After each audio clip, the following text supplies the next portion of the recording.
Hi, everybody. My name is Martha, and together with Carol Gockel, we are the hosts of Bear All. In Bear All, we want to get to what's real and what's raw about each of our interviewees, and so that we can get into the soul of who they are. And in this series, we are interviewing all the presenters from Sugar and Spice Virtual Sexuality Festival, and you can check out Sugar and Spice at www.sugarandspice.asia. Hi, everybody. I'm Carol here, and I'm glad that you are here with us. Today, we're going to be interviewing one of the presenter. Her name is Karen Evers-Foo. Karen. Hi, everybody. Okay, Karen, tell everybody who you are, what you do. Okay, well, my name is Karen Evers-Foo. I am actually a life coach. I'm currently based in Thailand, in Bangkok. I was from Singapore. I have been a life coach now for about past 10, 15 years.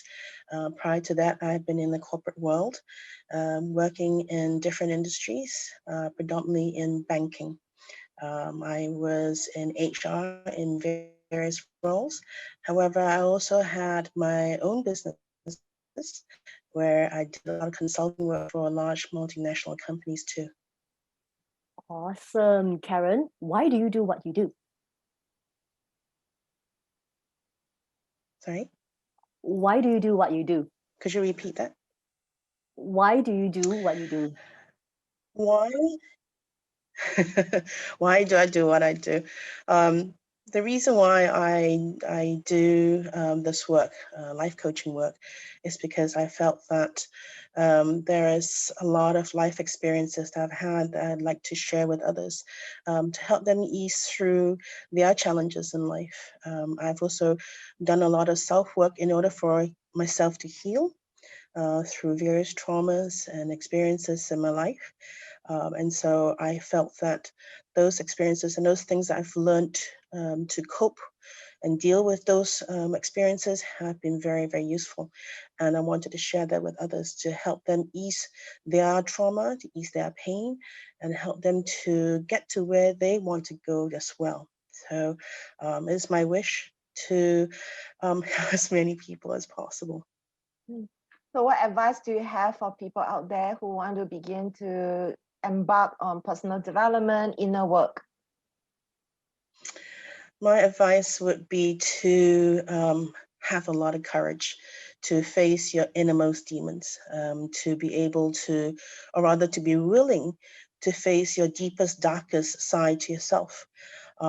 Once you're able to do that, it is then up to you to then go seek the right help. Look for the right people who have been through similar experiences that you have and see what they have done with their lives. What they have, what are various techniques, what are various therapies, what are things that I've been reading up and doing. A lot of this work is very easy to just say, I want to take this class. I am willing to try this therapy, but it's pointless if you're not willing to look at the ugly side of yourself. So I would encourage people to really be willing and take the courage to look at yourself deep down inside and see the darker side of yourself, accept that, and then work with it. Wow, thank you for sharing. That is really profound and also very deeply moving. You know, Karen, tell us, what's this one thing that people don't know about you? The one thing, gosh, I don't, I don't know what one thing per se. I suppose I have a very, very big heart. Sometimes too big a heart at times, but I do what I can to help when help is asked for, and so yeah, I think that's I suppose a strong point, a weak point, way you want to look at it. I suppose that's what it is. Thank you very much. And we are starting to come to a wrap. And so I want to ask you what you are doing for Sugar and Spice.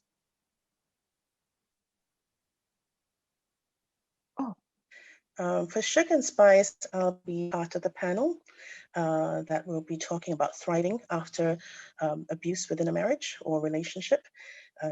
I wanted to be part of this panel because I have been through a very tumultuous 14 years of marriage, my first marriage, and it was extremely painful. And even though I prided myself always as a very strong person, I nonetheless was part of or in a abusive relationship.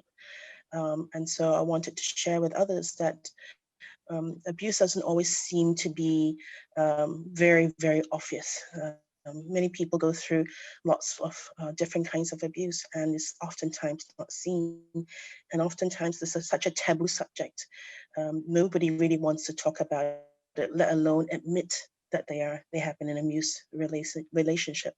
And so I wanted to share my story so to let others know that there's nothing to be shameful about, but there's plenty to talk about. And therefore, when you're able to talk about it, you are then able to heal from it and therefore thereafter thrive in your future relationships, in your life, despite having gone through an abusive situation before. Well, thank you for sharing that. And Karen, just one last question before we go. Why should people attend Sugar and Spice? People should attend Sugar and Spice because there is so much that's being covered about a somewhat taboo subject, especially here in Asia. We talk about not only about sex in itself, but also other aspects surrounding sexuality. It could be anything from ranging from your self-image, rebuilding a sense of self-worth. It could be sex in itself, the various challenges, the various aspects, and various new adventurous things people are trying out. There is so much to draw from at this particular event, and it'd be interesting to actually find out for yourself what are all the various things you never thought about, and you get to find out more from here. And thank you very much, Karen, for being here. I totally agree with you as the organizer of Sugar and Spice that we have a variety of different topics and presenters, and we're so happy to have yourself, Karen, and Carol, who will be part of Sugar and Spice. So thank you very much for being here today. Thank you.